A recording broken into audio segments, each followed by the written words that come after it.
Hi everyone, welcome back to my YouTube channel. और आज इस वीडियो में जो हम टॉपिक डिस्कस करने वाले हैं उसका नाम है एज्योर बेस्टियन सर्विस।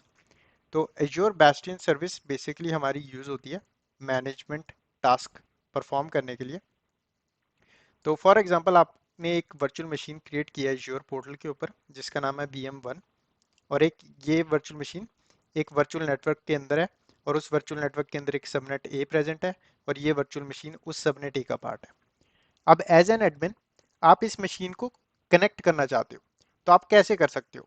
तो अगर आपकी ये वर्चुअल मशीन विंडोज बेस्ड है तो आप RDP का यूज करते हो, और अगर ये मशीन लिनक्स बेस्ड है तो आप SSH का यूज करते हो, राइट।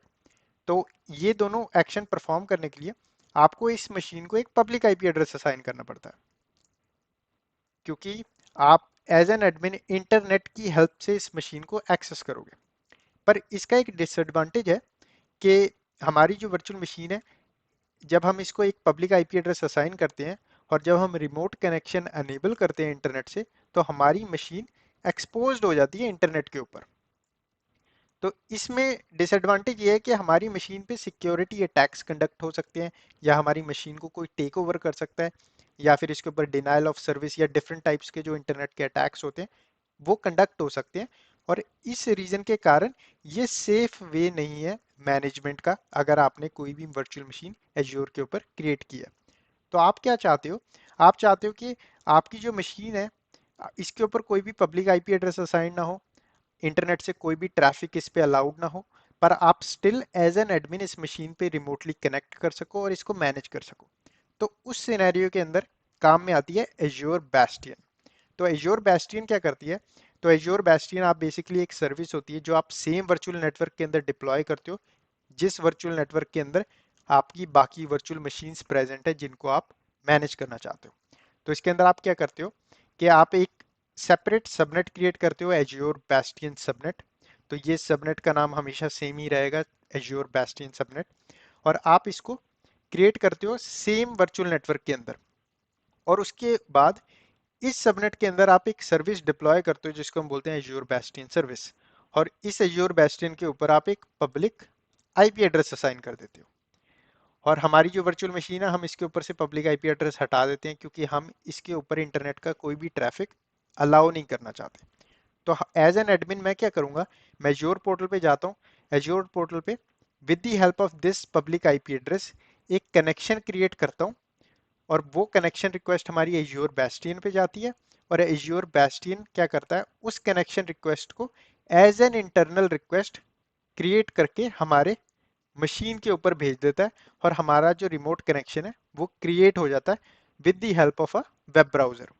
तो इसके अंदर आपको कुछ ऐसा एप्लीकेशन यूज नहीं करना पड़ता जैसे कि RDP, या फिर पटी नहीं यूज करना पड़ता SSH के अंदर। इसके अंदर आपको सिंपल पोर्टल पे जाना है, एज्योर पोर्टल पे, और एज्योर बेस्टियन सर्विस को कनेक्ट करने की कोशिश करना, और ये आपको with the help of web browser आपका रिमोट सेशन बना के दे देगा मशीन के ऊपर। तो इसमें आपकी ट्रैफिक कैसे काम कर रहा है, तो एक बार मैं इसको क्लियर कर देता हूँ। और तो इसमें आपका ट्रैफिक कैसे काम कर रहा है, आप बेसिकली रिक्वेस्ट भेज रहे हो एज्योर बेस्टियन के ऊपर with the using web browser, right. Azure bastion उस ट्रैफिक रिक्वेस्ट को मॉनिटर कर रहा है, और उस ट्रैफिक रिक्वेस्ट के पैरामीटर्स को चेक करके उसको एप्रोप्रिएट मशीन के ऊपर फॉरवर्ड कर दे रहा है। तो यहाँ तक तो आपका जो ट्रैफिक आया यूजर से बेस्टियन तक, ये हुआ आपका इंटरनेट ट्रैफिक। उसके बाद क्योंकि ये बेस्टियन सबनेट और ये सबनेट ए सेम वर्चुअल नेटवर्क का पार्ट है, तो एक कंडीशन होती है कि जो सेम सबनेट्स होते हैं एक वर्चुअल नेटवर्क के अंदर, उन दोनों के बीच में कम्युनिकेशन बाय डिफॉल्ट अनेबल होता है। तो जो भी ट्रैफिक इस सबनेट से इस सबनेट के ऊपर आएगा वो अलाउड होगा बाय डिफॉल्ट। तो रिक्वेस्ट कुछ ऐसे आई, एडमिन ने रिक्वेस्ट की एज्योर बेस्टियन के ऊपर इंटरनेट से, और उसके बाद एज्योर बेस्टियन ने वो वाला सारा traffic using internal IP address इस मशीन पे फॉरवर्ड कर दिया। तो इस सिनेरियो में आपका जो एडमिन है वो रिमोटली कनेक्ट कर लेता है एक वर्चुअल मशीन को जो एज्योर पे पड़ी है, और उसके ऊपर कोई भी IP एड्रेस असाइन नहीं है पब्लिक। तो इसमें आपको ऑब्वियसली वर्चुअल मशीन को प्राइवेट IP एड्रेस असाइन करना पड़ेगा, क्योंकि हमने प्राइवेट कम्युनिकेशन जरूर क्रिएट करना है एज्योर बेस्टियन और वर्चुअल मशीन के अंदर। तो नेक्स्ट स्लाइड में चलते हैं। यहाँ पे कुछ इंपॉर्टेंट नोट्स हैं जो मैंने डिफाइन किए हैं। तो azure bastion is a fully managed service that supports secure RDP, SSH access to virtual machine without having them a public IP address and exposure to internet। तो जैसे कि मैंने बताया कि हमारी ये जो VM1 है, इसको हमें कोई पब्लिक आईपी एड्रेस डिफाइन करने की जरूरत नहीं है, और इस मशीन को हमको एक्सपोज करने की जरूरत नहीं है इंटरनेट पे। अगर हम इसको मैनेज करना चाहते हैं, हम with the help of azure bastion ये सक्सेसफुल बना सकते हैं और मैनेज कर सकते हैं अपनी मशीन्स को, चाहे उन मशीन्स के ऊपर आईपी एड्रेस पब्लिक वाला हो या ना हो। और आपको ऐसे भी कुछ सोचने की जरूरत नहीं है कि ये वाली मशीन अगर विंडोज बेस्ड है तो ही आप एज्योर बेस्टियन का यूज कर सकते हो, नहीं। ये दोनों लिनक्स और विंडोज बेस्ड मशीन्स को सपोर्ट करता है, क्योंकि विंडोज को आप आरडीपी की हेल्प से कनेक्ट करते हो, राइट, और लिनक्स को आप एसएसएच की यूज से कनेक्ट करते हो। ये दोनों मेथड्स सपोर्ट करता है। नेक्स्ट आपके पास सबनेट। तो a subnet named Azure bastion subnet is required. तो जिस वर्चुअल नेटवर्क के अंदर आप ये वाली सर्विस डिप्लॉय करने वाले हो, उसके अंदर आप एक सेपरेट सबनेट क्रिएट करते हो, जिसका नाम आपको यही रखना पड़ता है, एज्योर बेस्टियन सर्विस सबनेट। आप इसके अलावा और कोई नाम नहीं रख सकते, तो आपको ये सेम नाम ही रखना पड़ता है, एज्योर बेस्टियन सबनेट। और उसके बाद आप इसके ऊपर, इस सबनेट के ऊपर अपना बेस्टियन सर्विस को कॉन्फ़िगर करते हो। नेक्स्ट आपके पास स्टैटिक पब्लिक आईपी एड्रेस। तो आपको, क्योंकि ये एज्योर बेस्टियन सर्विस इंटरनेट से ट्रैफिक को एक्सेप्ट करेगी, तो हमको इस सर्विस को एक पब्लिक आईपी एड्रेस डिफाइन करना पड़ेगा। तो हम एक static public IP address define करते हैं इस सर्विस को। तो पब्लिक आईपी एड्रेसेस आपको दो टाइप के मिल जाएंगे एज्योर के ऊपर, एक होता है स्टैटिक और एक होता है डायनेमिक। तो यहाँ पे एक रिक्वायरमेंट और मैंडेटरी चीज ये है कि आप एज्योर बेस्टियन को सिर्फ स्टैटिक ही असाइन कर सकते हो, डायनेमिक पब्लिक आईपी एड्रेस आप इसको असाइन नहीं कर सकते। तो ये हो गया आपकी इस वीडियो का थ्योरी पार्ट। चलिए एज्योर पोर्टल पे चलते हैं और वहां पे जाके हम इसको प्रैक्टिकली समझने की कोशिश करते हैं। तो एज्योर पोर्टल पे जाने से पहले मैं आपको सिनेरियो दे दूं, जो मैं लैब सिनेरियो यूज करने वाला हूँ। तो यहाँ पे लैब सिनेरियो में मैंने एक वर्चुअल नेटवर्क ऑलरेडी क्रिएट किया हुआ है, वीनेट ए, और उसके अंदर ऑलरेडी एक सबनेट ए क्रिएटेड है, और उस सबनेट ए के अंदर हमारी वर्चुअल मशीन क्रिएटेड है। इस वर्चुअल मशीन के ऊपर कोई भी पब्लिक आईपी एड्रेस असाइन नहीं है, कोई भी पब्लिक आईपी एड्रेस असाइन नहीं है। और ये हमारा राइट नाउ सेटअप है, एक वर्चुअल नेटवर्क है, एक वीएम है और एक सबनेट है। तो चलिए एज्योर बेस्टियन सर्विस को कॉन्फ़िगर करते हैं एज्योर पोर्टल पे। और यहाँ पे मैं क्लिक करूंगा सबसे पहले वर्चुअल मशीन्स के ऊपर, और यहाँ पे ये हमारी वर्चुअल मशीन है जो कि है VM1। तो इस पे क्लिक करते हैं। और अगर यहाँ पे मैं ओवरव्यू में दिखाऊं तो पब्लिक आईपी एड्रेसेस के अंदर हमारी मशीन के ऊपर कोई भी पब्लिक आईपी एड्रेस असाइन नहीं है। और अगर मैं स्क्रॉल डाउन करूं तो यहाँ पे आपको दिख गया होगा वर्चुअल नेटवर्क है हमारा वीनेट ए, और सबनेट है हमारा सबनेट ए। तो हमको अब एज्योर बेस्टियन सर्विस कॉन्फ़िगर करनी है। तो कॉन्फ़िगर करने के लिए मैं क्या करूंगा, सबसे पहले मैं अपने वर्चुअल नेटवर्क पे चलता हूँ। तो यहाँ पे मैं इस वर्चुअल नेटवर्क पे क्लिक कर लेता हूँ, वीनेट ए पे। और यहाँ पे लेफ्ट साइड में स्क्रॉल डाउन करके मैं क्लिक करूंगा सबनेट्स के ऊपर, और यहाँ पे मैं क्लिक करूंगा सबनेट पे। तो एक नया सबनेट क्रिएट कर लेते हैं, जिसका नाम रख देंगे हम एज्योर बेस्टियन सबनेट। और यहाँ पे हमको रेंज डिफाइन करनी पड़ेगी। तो रेंज इसको दे देंगे हम 192.168.20.0। तो यहाँ पे बाकी सारी सेटिंग्स आपको डिफॉल्ट छोड़ देनी है, कुछ भी और सेटअप करने की जरूरत नहीं है। और यहाँ पे मैं क्लिक कर दूंगा सेव के ऊपर। तो हमारा एक टास्क कंप्लीट हो गया कि हमको एक सबनेट चाहिए था सेम वर्चुअल नेटवर्क के अंदर, जिसका नाम होना चाहिए योर बेस्टियन सबनेट। हमने वो क्रिएट कर लिया। अब नेक्स्ट है हमको बेस्टियन सर्विस क्रिएट करनी है। तो मैं क्या करूंगा, यहाँ पे होम पे क्लिक करूंगा और यहाँ पे ऊपर सर्च कर लूंगा सर्विस को, एज्योर बेस्टियन। और जैसे ही मैं एज्योर बेस्टियन सर्च करता हूँ, यहाँ पे ये वाला ऑप्शन मिल जाएगा आपको, बेस्टियंस। तो मैं इस पे क्लिक करता हूँ और यहाँ पे क्लिक करता हूँ क्रिएट पे। और यहाँ पे इस डैशबोर्ड से हम बेस्टियन क्रिएट कर सकते हैं। तो यहाँ पे मैं रिसोर्स ग्रुप चूज कर लूंगा अपना टेस्ट। नेम दे देंगे हम अपनी बेस्टियन सर्विस को। यहाँ पे नाम देते हैं बेस्टियन 1। रीजन हमको डिफाइन करना पड़ेगा कनाडा सेंट्रल। क्यों? क्योंकि मेरी जो वर्चुअल मशीन है और जो मेरा वर्चुअल नेटवर्क है वो कनाडा सेंट्रल लोकेशन के अंदर है। तो इस चीज़ का आपको ध्यान रखना है, जिस रीजन के अंदर आपका वर्चुअल नेटवर्क है उसी रीजन के अंदर आप सर्विस को डिप्लॉय करें।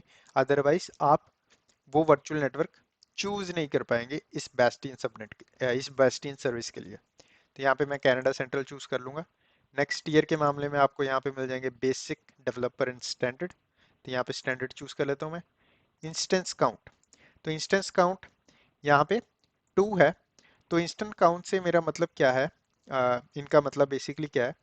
अब क्योंकि ये एज्योर बेस्टियन राइट, अब यहाँ पे ये जो एज्योर बेस्टियन है ये एक तरीके से आपको प्लेटफॉर्म एज अ सर्विस मिल रही है या फिर एक तरीके से आपको सर्विस दी जा रही है राइट एज्योर की तरफ से। पर बैकएंड में अगर आप डाटा सेंटर में जाओ तो डाटा सेंटर में ये किसी फिजिकल सर्वर के ऊपर वर्चुअल मशीन ही है जो डिप्लॉयड है और आपका सारा कम्युनिकेशन इसके थ्रू होके जा रहा है। जैसे हमारा एज्योर वेब ऐप होता है राइट। तो एज्योर वेब ऐप क्या होता है? एज्योर वेब ऐप एक तरीके से आपको फ्रंट एंड में आपको सिर्फ एक एप्लीकेशन दिखता है पोर्टल के ऊपर, पर बैक एंड में वो एक वर्चुअल मशीन ही रन हो रही है जिसके ऊपर वेब सर्विसेज रन होती हैं राइट। सिमिलर सिनेरियो ये है। तो हमने एक सेपरेट सबनेट इसलिए डिफाइन किया है, कई बार आपको पॉसिबल चांसेस हैं कि आपके पास बैकएंड में बहुत सारी मशीन्स हो जिनको आपको रिमोटली मैनेज करना है और रिमोटली कनेक्ट करना है। उस सिनेरियो में आपके बेस्टियन सबनेट के अंदर इनफ आईपी एड्रेसेस होने चाहिए, इनफ आईपी एड्रेस रिसोर्सेज होने चाहिए, ताकि अगर लोड बढ़े बेस्टियन सर्विस पे तो एज्योर अपने आप मल्टीपल वीएम्स डिप्लॉय कर दे इस सर्विस के अंदर और आपका ट्रैफिक प्रॉपरली हैंडल हो सके। तो इसलिए हम बेसिकली इंस्टेंस डिफाइन करते हैं यहाँ पे कि हमारा बेसिक बेसिक इंस्टेंस क्या होना चाहिए। तो यहाँ पे बेसिक इंस्टेंस 2 है। तो ये हिडन होगा from your point of view, from my point of view ये हिडन है। पर बैक एंड में दो वर्चुअल मशीन्स रन होंगी बेस्टियन सबनेट के अंदर, जो हमको दिखेंगी नहीं पर एक्चुअल में दो रन होंगी, ठीक है। तो यहाँ पे आपको नेक्स्ट मिलेगा ऑप्शन वर्चुअल नेटवर्क का। तो यहाँ पे मैं वर्चुअल नेटवर्क चूज कर लेता हूँ जिसके ऊपर मैं ये अप्लाई करना चाहता हूँ। तो यहाँ पे वीनेट ए, और नेक्स्ट इसने अपने आप डिटेक्ट कर लिया एज्योर बेस्टियन सबनेट। तो यहाँ पे ये वाला सबनेट हमने ऑलरेडी, इसने ऑलरेडी डिटेक्ट कर लिया, हमने इसको चूज कर लिया। नेक्स्ट हमारे पास पब्लिक आईपी एड्रेस। तो अगर आपके पास ऑलरेडी कोई पब्लिक आईपी एड्रेस है आप यूज एग्जिस्टिंग कर सकते हो, नहीं तो आप सेम जगह से क्रिएट भी कर सकते हो। तो यहाँ पे इस पब्लिक आईपी एड्रेस का नाम देते हैं पिप बेस्टियन। और नेक्स्ट आपके पास आईपी एड्रेस एसकेयू। तो एसकेयू हमारा स्टैंडर्ड यूज कर रहा है ऑटोमेटिकली। जैसे कि मैंने बताया था कि असाइनमेंट टाइप स्टैटिक होती है, हम डायनेमिक नहीं यूज कर सकते इसके अंदर। तो हमको ये ऑप्शन ही ग्रेड आउट है पब्लिक आईपी एड्रेस के लिए। तो नेक्स्ट क्लिक करूंगा मैं टैग्स के ऊपर, नेक्स्ट क्लिक करूंगा एडवांस के ऊपर, और ये वाली सेटिंग्स आप डिफॉल्ट छोड़ सकते हैं। और नेक्स्ट क्लिक करूंगा मैं रिव्यू एंड क्रिएट पे, और क्लिक कर देता हूँ मैं क्रिएट के ऊपर। तो हमारी बेस्टियन सर्विस की जो डिप्लॉयमेंट है वो स्टार्ट हो चुकी है। तो इसको कंप्लीट होने की वेट करते हैं और उसके बाद मैं आपको दिखाता हूँ कि मशीन्स को हम कैसे एक्सेस कर सकते हैं with the help of this.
Alright, तो यहाँ पे हमारी डिप्लॉयमेंट जो है एज्योर बेस्टियन सर्विस की वो कंप्लीट हो चुकी है।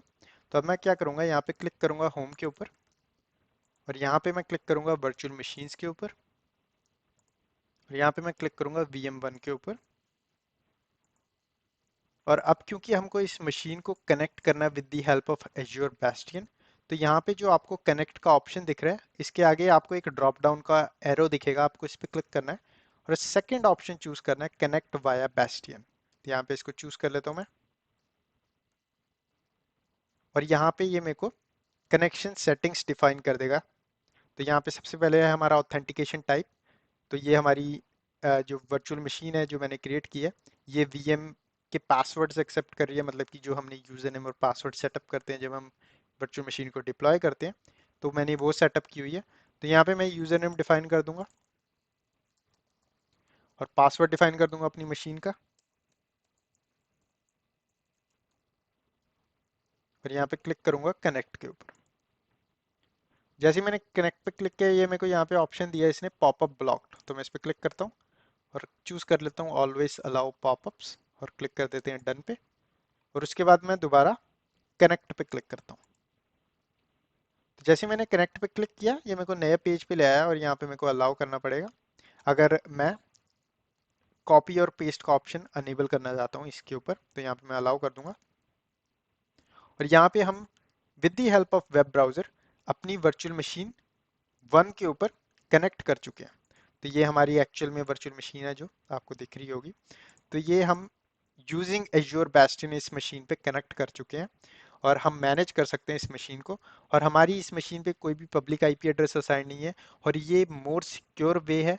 अगर आप एज्योर 500 एग्जाम के लिए भी स्टडी कर रहे हो, या फिर अगर आप कोई सिक्योरिटी ऑडिट कंडक्ट कर रहे हो किसी कंपनी के लिए, तो आपको इस चीज़ का ध्यान रखना है हमेशा। और आपको पता होना चाहिए कि जितनी भी वर्चुअल मशीन्स हैं वो इंटरनेट पे डायरेक्टली एक्सपोज ना हो, इंटरनेट से डायरेक्टली इनबाउंड ट्रैफिक को एक्सेप्ट ना करे।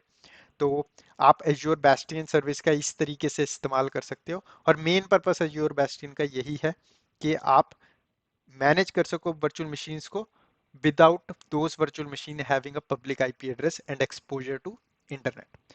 तो इस वीडियो में बस इतने। वीडियो को लाइक करना ना भूलें, चैनल को सब्सक्राइब करें। मैं मिलता हूँ आपको नेक्स्ट वीडियो में।